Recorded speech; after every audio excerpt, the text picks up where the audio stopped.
All right, I had to stop the recording. This video is getting a little bit too long, so we're about to start the Jordan Peterson part here. Skip ahead For there. instance, Oh, right there. Um, as of yesterday, I remember this video was a lot more coherent. Still lots of straw men. Peterson, I'm not a big fan of, so I'm actually interested to see how this part goes. Let's get into it.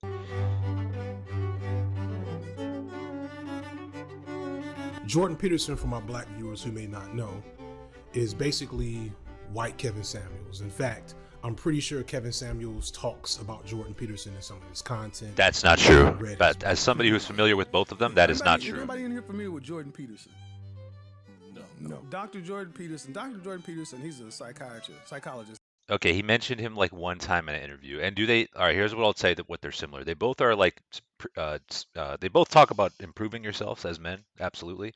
They both advocate living a certain traditional masculine lifestyle. Peterson is a crackpot. Peterson is a lunatic. This is a guy who published a book about eating only meat or something. I mean, this guy is a lunatic. He has some ideas about masculinity, which I do agree with. But to say that to compare Jordan Peterson, who is I would say I would say a grifter. I mean, in my opinion, I don't really respect Jordan Peterson as an intellectual or anything like that. To Kevin Samuelson or Samuels, sorry, Kevin Samuels. Um, it's disingenuous. Samuels was exactly who he claimed to be, right? He never claimed to be anything other than what he is, which is an image consultant, and he's happy to sell you that service. There's nothing wrong with selling that service either. So that's what, and Kevin Samuels was apparently quite good at it, I assume, and made a lot of money doing it.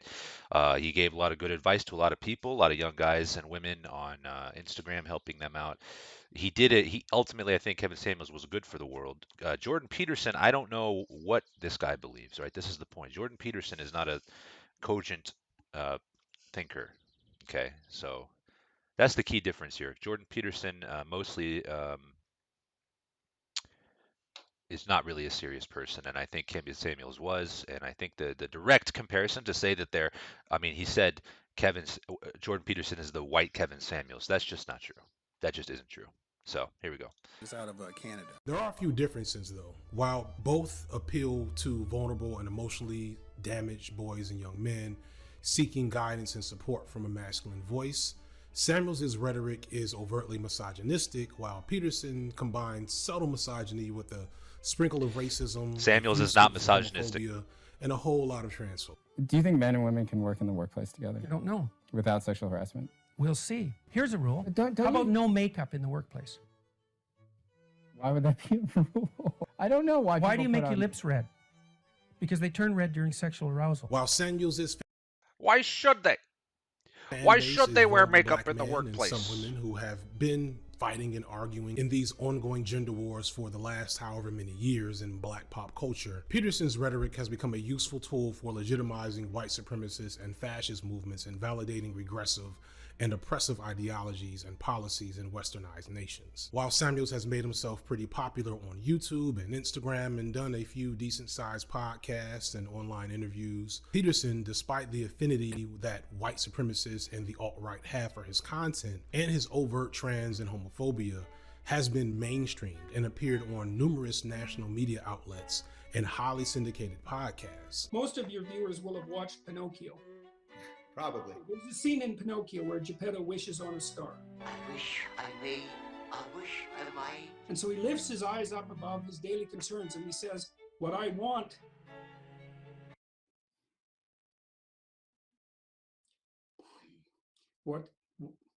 what I want more than anything else is that my creation will become a genuine individual.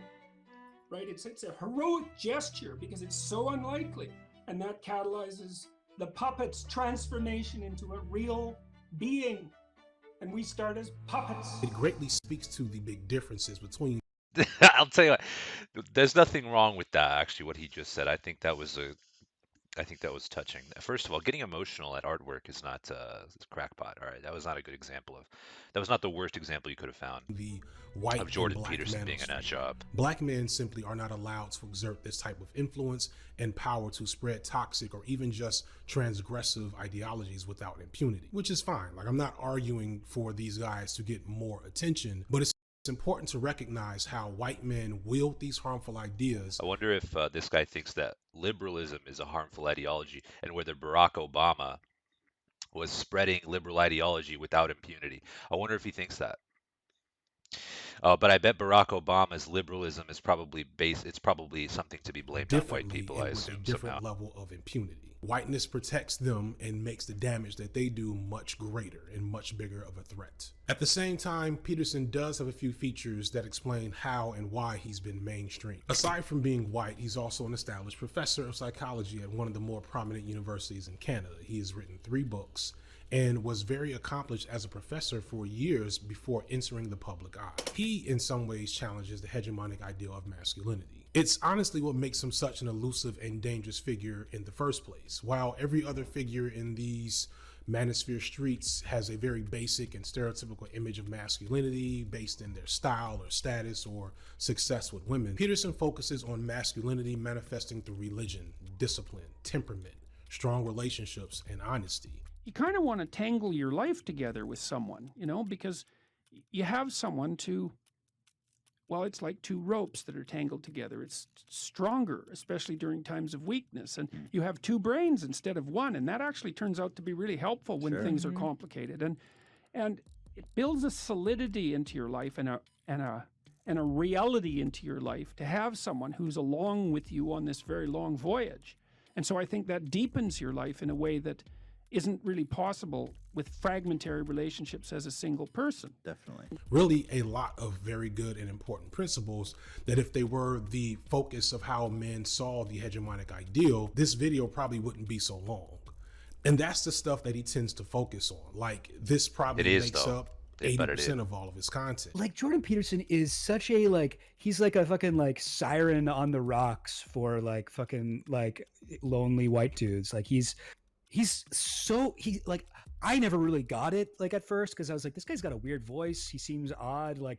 I don't think he's going to be that big, but something about his message and the way that he speaks to this specific group, this disenfranchised, white guy group, the way he speaks to them he's so skilled at that. In a way that I think a lot of these other kind of IDW Joe Rogan podcast types, they don't have it like he does. And to his credit, he has been pretty explicit on various occasions to express how he doesn't support the manosphere label or being grouped in with the alt-right and white supremacists, and that he does not like them or all the stuff that they are connected to. And he hates identity politics no matter whose identity it is. And as much as he is the darling of right-leaning and white supremacist spaces, he is just as hated by many of them as well. And we'll come back to that. He is definitely loved and valued by large portions of the less toxic manosphere population who are just seeking ways to help. And his overall prescription is less toxic and more real and honest. So aside from the queer and transphobia, you might be asking, well, what's the big deal? And that's the problem.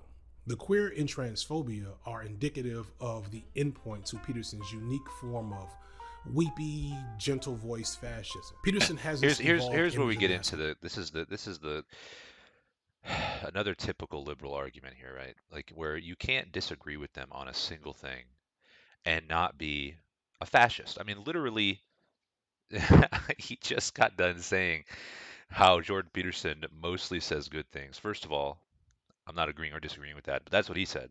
Jordan Peterson says mostly good things, except for I guess he's queer phobic, according to this guy, right? And so therefore, he's actually just a fascist. Literally, one single area of disagreement is all it takes. You need the full level of buy-in to be in the club. That's what they're telling you. That's what the point of a video like this is, to make it clear to the audience that there is no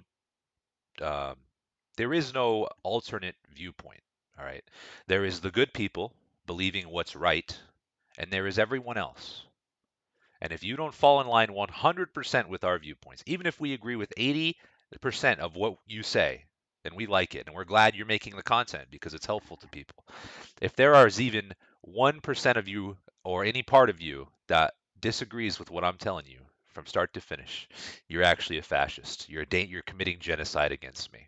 Masculinity that weaves through his work, and while his It's teachings so have sinister. And proven actually, this genuinely music is valuable ideal and for this useful because listen to for a this. This is population evil. of boys who feel lost and adrift in meaninglessness, nihilism, and aimless anger. His views and work are still very traditional and very unevolved in terms of being critical of the hierarchies and systems that create that anger and nihilism that I'm speaking about here. In fact, Peterson seems to have an almost pathological disdain for anything that threatens hierarchies and the status quo. Peterson believes deeply in the value of hierarchies and not tearing them down, even though he acknowledges that some are bad. He sees the radical left and the postmodern Marxists or something as inherently seeking to destroy civilization. We've seen the rapid expansion of identity politics throughout the universities. It's come to dominate all of the humanities, which are dead as far as I can tell, and a huge proportion of the social sciences.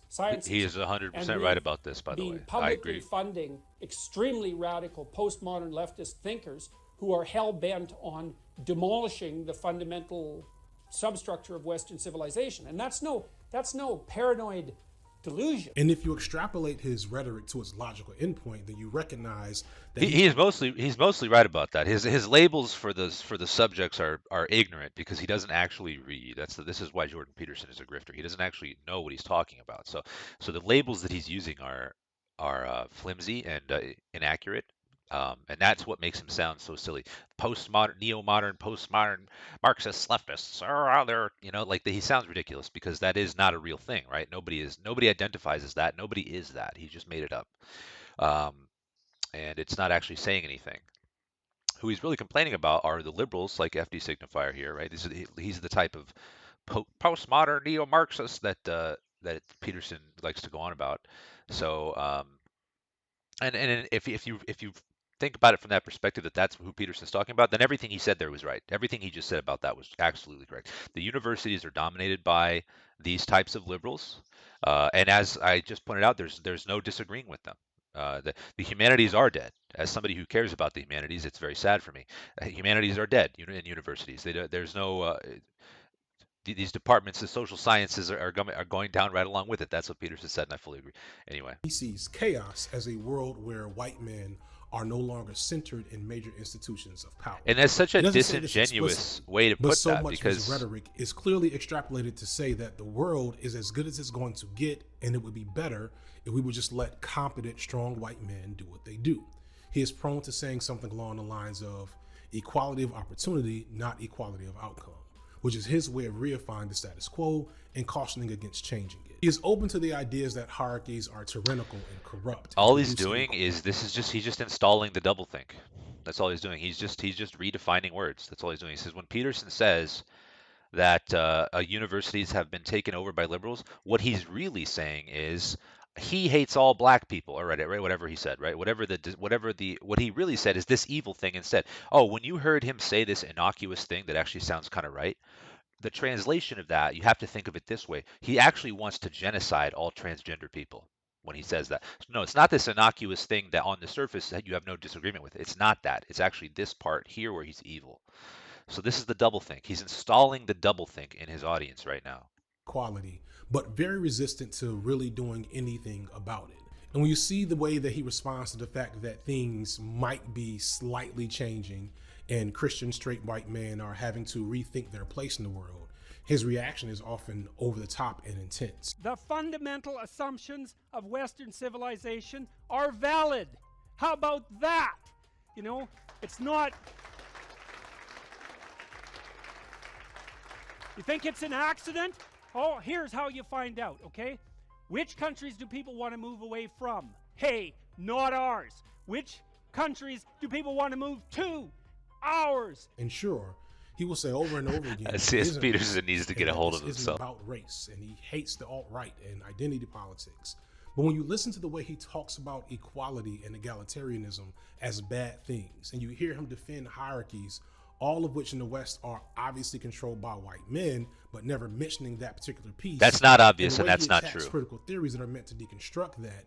And then you see him posing with Pepe the Frog and hanging around with Lauren Southern, and that's got to be racist. There's no way. like, here he is clearly engaging in a systemic analysis of how race determines criminality and unfair outcomes of sentencing, policing, etc. Like, well, look, one of the things I was interested in talking to you about, you've written a fair bit about racial differences in incarceration in the United States. Yeah. And you've made a case, and I don't want to put words in your mouth, but I'm trying to sum up what I understand. Yeah. That the fact of those differential incarceration rates not only has a variety of negative, medium, and long-term consequences for everyone, but that it does point to a kind of systemic problem that's fundamentally discriminatory. And here he is calling the idea of systemic racism insidious and false. I've been thinking about this idea of systemic racism a lot. What was the point of that clip just now? That was him summarizing someone else's argument, and then he didn't respond to it. What was the point of that clip? I don't get it. And it's very, very treacherous term, and purposefully so, I believe. But then there's this systemic issue, you see, and that's sort of snuck in there. Systemic. Well, systemic implies central tendency. And here he is crying at the idea of it being harder for white men to get girlfriends. Why? That is a shady way to edit that clip. Let him finish the point. What point is he going to make? He's clearly raising issue with the understanding of what was it? Let's listen to it again. Let's listen to that again. Racist. There's no way. Like, here he is clearly engaging in a systemic analysis of how race determines criminality and unfair outcomes of sentencing, policing, etc. Like, well, look, one of the things I was interested in talking to you about, you've written a fair bit about racial differences in incarceration in the United States. Oh, now I understand. I wasn't paying enough attention. I don't want to put I see words why in he your played mouth, this clip but now. I'm trying to sum up what I understand. Yeah. That the fact of those differential incarceration rates not only has a variety of negative, medium, and long-term consequences for everyone, but that it does point to a kind of systemic problem that's fundamentally discriminatory. And here he is calling the idea of systemic racism insidious and false. I've been thinking about this idea of systemic racism a lot lately, and it's very, very treacherous term, and purposefully so, I believe. Okay, I get it. I understand. So, but no, it is. So yeah, he's showing this here. What Peterson is essentially saying, he's about to try and argue with the point of calling it systemic racism. He's about to attack that point. He's not denying. He may not be denying the problem, but he may be denying the way it's being described. He's not. That's not clear from what Peterson is saying, and from what those two clips. It's not clear what Peterson's argument ultimately was going to be. And if you're going to show it, and if you're going to say that it's bad that he has an argument, show the argument. What is the argument if it's so bad? And explain to me why it's bad. All he's doing is saying he disagrees. That's all he's doing. He's not saying what the disagreement is. What's the nature of the disagreement? It's enough to just disagree, and that's supposed to just be enough. The idea of it being harder for white men to get girlfriends. It's so sad that so many of these men, they've not had an encouraging bloody word, a real encouraging word in their entire life. It just takes a little bit of encouragement and care so that they're willing to set themselves straight to some degree and start trying. It's just a catastrophe that's so rare in their lives. And what he's being critical of here is the fact that cishet white men like him and his favorite students and his friends maybe, and the many men that follow him are going to have to lose some privilege for everyone else to address the inequality that he swears is not at all systemic. That's just an unbelievably dishonest way of reframing what Peterson just said. Forget about the fact that Peterson's crying. All right. Forget about that for a minute and just listen to what he's saying. Okay. Let's watch that again. Listen to listen to the words. Forget the tears. So sad that so many of these men, they've not had an encouraging bloody word, a real encouraging word in their entire life. It just takes a little bit of of encouragement and care so that they're willing to set themselves straight to some degree and start trying. It's just a catastrophe that's so rare in their lives. And what he's being Think about, okay, before we let him, no, but look at first of all, look at his face. Look how angry he is. At what? Did you hear? Let's listen to what Peterson just said. I'll summarize it. He's saying all guys need is a little bit of encouragement. Just a few words of, hey, you can do, this is what you need to do, and just go out there and do it. First of all, I grew up with a single mother. All right, if I had a dad that could speak to me and had a little bit of encouragement, I don't know, it would have meant the world to me. Peterson is absolutely right about that. The fact that he's crying is just because Peterson is a guy who has zero control over his emotions, right? Which is what makes him a grifter ultimately, I think. But in this case, he's right. The thing is, you imagine this is a guy, Peterson, you know how many thousands, hundreds of thousands of guys probably reach out to him personally, right? Because a lot of guys look up to him as their father, as a father figure. Absolutely, they do. A lot of young guys. So and Peterson's an emotional person, so he sees those messages and he feels it deeply because that's how he is. So yes, he's crying. He's crying, and I don't think there's anything wrong with that. And what he said ultimately was just like, it's such an innocuous message. Actually, quite a nice message, an endearing message, honestly, a humanizing message. When you listen to Peterson there, I think that was nice what he said. And now listen to the way this guy reframes this. I mean, this is insane. critical of here is the fact that cishet white men like him and his favorite students and his friends maybe, and the many men that follow him are going to have to lose some privilege for everyone else to address the inequality that he swears is not at all systemic. And he will argue his point valiantly and in circuitous and uninspired parables and metaphors and non sequiturs. But the fact is, he just really doesn't care about the issues of those less fortunate. In a weird way, he completely admits this and kind of sees this as the core of what the left is, which makes his antagonism towards it even more gross. What about disparity of distribution? So there's the problem of absolute level of wealth, let's say. That's improving. But there is still tremendous disparity. And of course, that is fair enough. You could even point out that the role of the left is to provide a conscientious voice for that's constantly attending to the fact of continuing disparity, regardless of absolute level of wealth.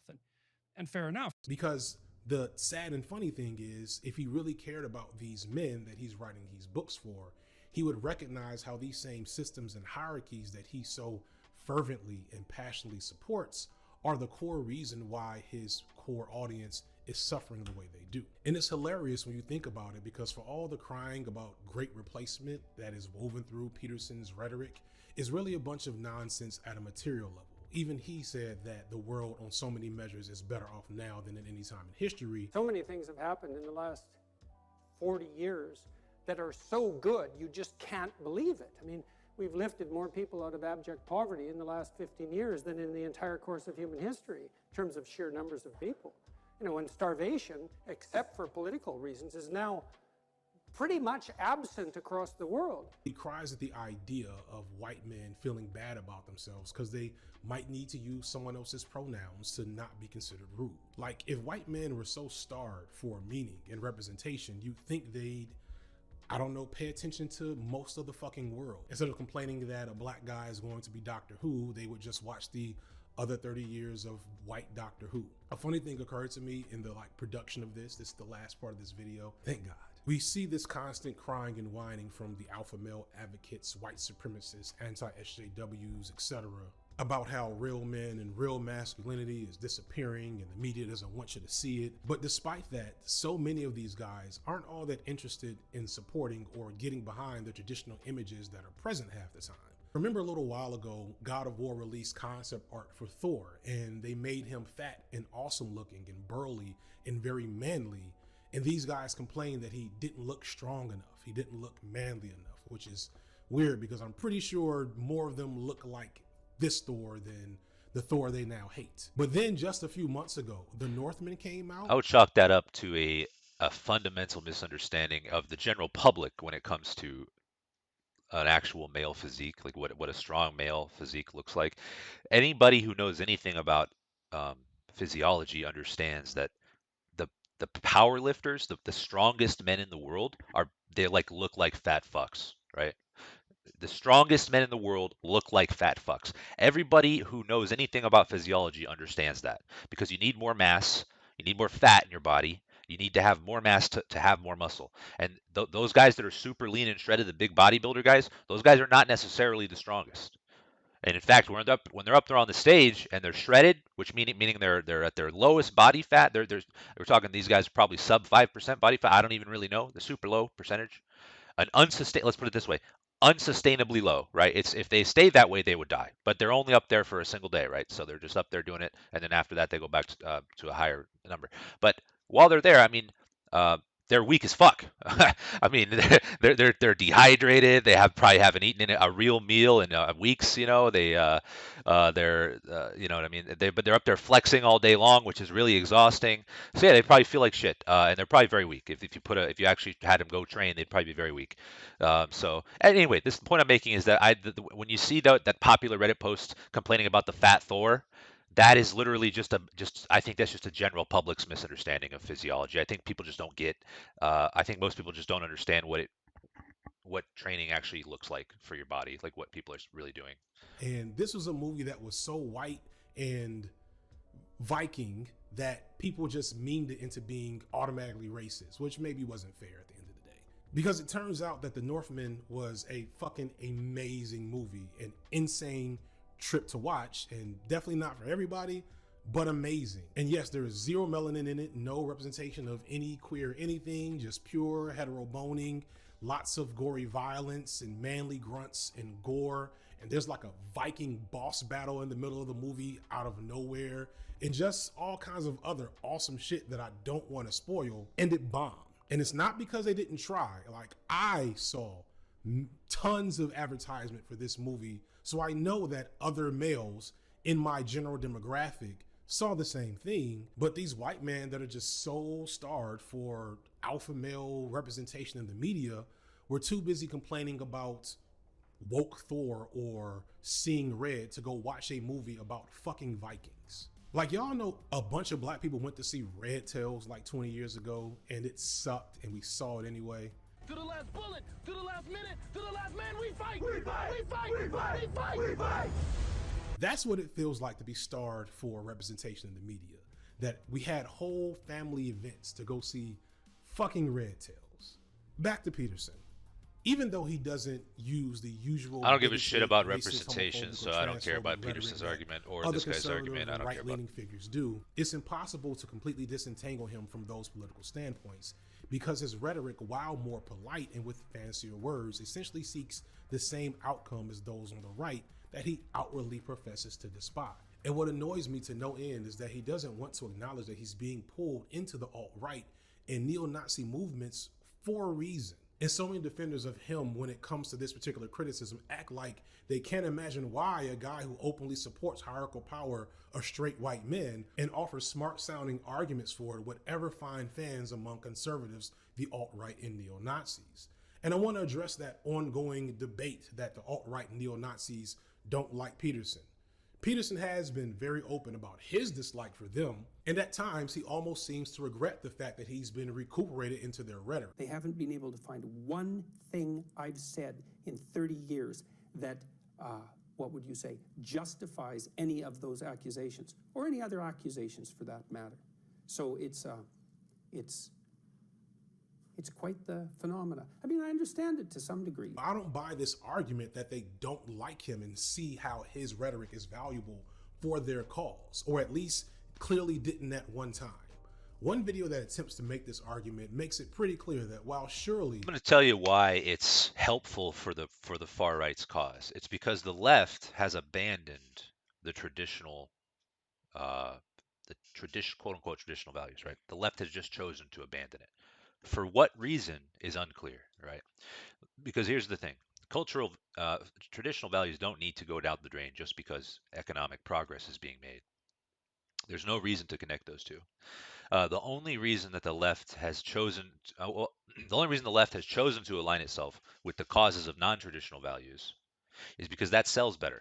Because it's much more, it's a much more interesting dopamine drip when you get to be told all the time that your problems are not really yours, right? And they're lucky that all throughout the 90s, the university system gave gave voice to these ideas, these feminist ideas that modern feminist ideas that systemic problems are really the cause of all the world's everybody's issues, and that's because of this um, we should start instead of fixing the system, or let's maybe put it this way, absent being able to completely fix the system, we should just do the liberal thing and modify the system a little bit in order to incentivize the system to fix it itself, right? That's the liberal way of fixing things in an economy. Um, so they did that, and they put down these programs like affirmative action. They started, culturally, there, we saw the shift in the media um, to representation, as this guy's going on about right now, and we arrived where we are today, where the Democrats are completely inseparable from the cause of identity politics, which once was a useful tool for them, a useful tool to sell their message to women and minorities who they felt it was easier to convert them, and it was easy. Let's put it this way: it's easier and cheaper to convert women and minorities to your cause by telling them that the world is out to get them, and the only way to fix it is to vote for us, than it is to actually help them economically and convince them to vote for you that way, right? Because you could try that. The Democrats could try that. In fact, they flirted with the idea of universal health care for a long time, right? Especially even in the late 90s, and that's when they came up with this idea. I think that well, we can just sort of get behind these social causes, these wedge issues, if you will, and push our agenda that way, and then we don't really need to do anything economically, right? This has been the liberal way of doing things for the last 20 years. This is why nothing has changed. This is why everybody's lives is getting worse. Okay, this is why we haven't seen the New Deal was the last time we had a real working class boom in this country, right? It's getting harder and harder every single day, and it's getting harder to work and earn enough money, which means it's getting harder for men. That's what causes all of this to begin with. Okay, so let's let him talk. Some notable figures on the alt-right and among neo-Nazis don't like Peterson because they consider him a half measure, which, again, I really wish his fan base would digest that a bit more, because, like, being half a Nazi, still not good. But they wouldn't be talking about him and trying to attack him the way they do if they clearly... If the left, I remembered what else I was going to say, sorry. If the left would embrace the traditional family values, I think. And there's no reason they can't. Because the left, if you know anything about the leftist position, which I do, as one, as an actual, the only real leftist, if you will, it's an economic position. It's nothing to do with identity. In fact, Lenin and other Marxist thinkers, really at the early stages of socialist revolutions, themselves thought that actually it's probably better that we don't embrace these types of fetishistic cultural inventions, right? Something along those lines is what he said. And that it's better to just kind of focus on the vast majority of people who are normal, right? Like we should just focus on them. That's what Lenin thought. And actually, of course, that's correct. There's no reason that the left needs to be embracing these non-traditional values when the vast majority of people don't agree with them. If the vast majority of people do agree with them, fine. This is the point of populism. This is the point of being a leftist, right? Most people are fine with gay people, just like homosexuals. Oh yeah, everybody's cool with that. I don't think. I mean, the vast majority of people, right, are over that problem. If transgender people weren't in the media constantly, I think the vast majority of people would eventually get over that shit too, right? But as long as it needs to be a wedge issue between Republicans and Democrats, transgender people are going to be front and center, and their fucking loud ass screeching voices are going to be front and center. And until that changes, you're going to have a lot of people with a lot of really heated opinions on it. If you really wanted to make progress, they would be more unseen. They would be more personal process. So anyway, the left should embrace traditional values. There's no reason it doesn't. And the reason the right gets away with it is because the left is absent in that arena. The right has free reign and they know it. So this is another recruiting tool. Yes, all the far right is doing is realizing that everybody A lot of people feel like that, so this is a good way to get people to listen to us, because guess what? The vast majority of people agree with us on this point. We happen to be right here. So that's all they're doing. Didn't have a lot among them who like him and found his rhetoric valuable for their cause. What else is there to say about these people except that they're dangerous, to say the least, and not as much of a gateway to us as some alt-righters like to think. If anything, they are gatekeepers and speed bumps that allow people to take the easy way out of confronting the social malaise of our times. They're halfway rest stops that allow people turned off by the rabid SJW left to counter-signal their opposition in a comfortable way and without embracing white identity. In the responses in these videos about what the Nazis are saying negatively about Peterson, they're basically saying Peterson isn't fascist enough, which... And let's not forget, Peterson, like Samuels, was nothing special. They're not. No, see, this is another. That was another liberal. That was another liberal translation there for his audience. That was another doublethink translation, because what the actual fascist said was that Jordan Peterson, while promoting traditional values, is not a fascist. He does not assign the problem to identity, right? And that, so he's saying, in fact, that this is a guy, we don't love Jordan Peterson because he's not a fascist, right? We just happen to agree with him on these traditional values. But then the doublethink kicks in, and he translates to the alt-right guy saying he's not fascist enough, right? No, that's not what he said. Those are not the words he used. Known, not widely understood to be a figure or a player in political or psychological discourse until he found a voice in a reactionary conservative movement seeking to harm marginalized people. For Samuels, it was a viral video of him embarrassing a black woman. And for Peterson, it was him participating in a protest against trans rights organized with known white supremacist Lawrence Southern. Imagine that. What? You have no idea if I'm your enemy. You have no idea about me. You won't use my pronouns, so I'm pretty sure you're my enemy, yes. Yeah, well, I know you think that, but I don't believe that using your pronouns is going to do you any good in the long run. I think it'll do quite the contrary. What? All of this stuff is subterfuge because Peterson doesn't act like a chud and a Nazi. He says semi-okay things, openly distances himself, and genuinely seems to care about men and boys, and he's clearly helped a lot of people. But his care for them is centered on their role in the hegemony, the hierarchy of white men at the top and everyone else under. And to try to alter that from his perspective is literally sinful. And that brings it to the most concerning part of Peterson and why he's on this far end of the spectrum from my perspective, even though ostensibly he's much less openly toxic. It's that he is mainstreaming these dangerous views and ideas that clearly align with the most extreme elements that can be found in the manosphere. That, of course, isn't his fault. That's the fault of our sensational entertainment media that just can't help be curious about the cuddly Canadian with the weird voice who the Nazis really like. And wow, I wonder why that is. All of these figures I've talked about exist in a relative niche space that has to be found and recruited to. Peterson is making headway into mainstream venues and drawing a straight line between vulnerable white boys and men looking for meaning. I love that this is what passes for a straight line. This is what passes for a straight line. You start with Gary Vee, who just talks about business and shit, right? And now you go to Jordan, and he's tenuously associated with Jordan Peterson, who tries to teach guys to better themselves, right? Primarily white guys, since he's a white guy, right? And then that's now tenuously connected here to world and literal Nazis. Yeah, that's a straight line. We got a straight line right there. Yeah, cool. That's what a straight line looks like, guys. Oh, look at that. Oh, congratulations. Yeah, good job. These are the types of things you don't care about when you're not affected by the dangers of being lower on the hierarchy.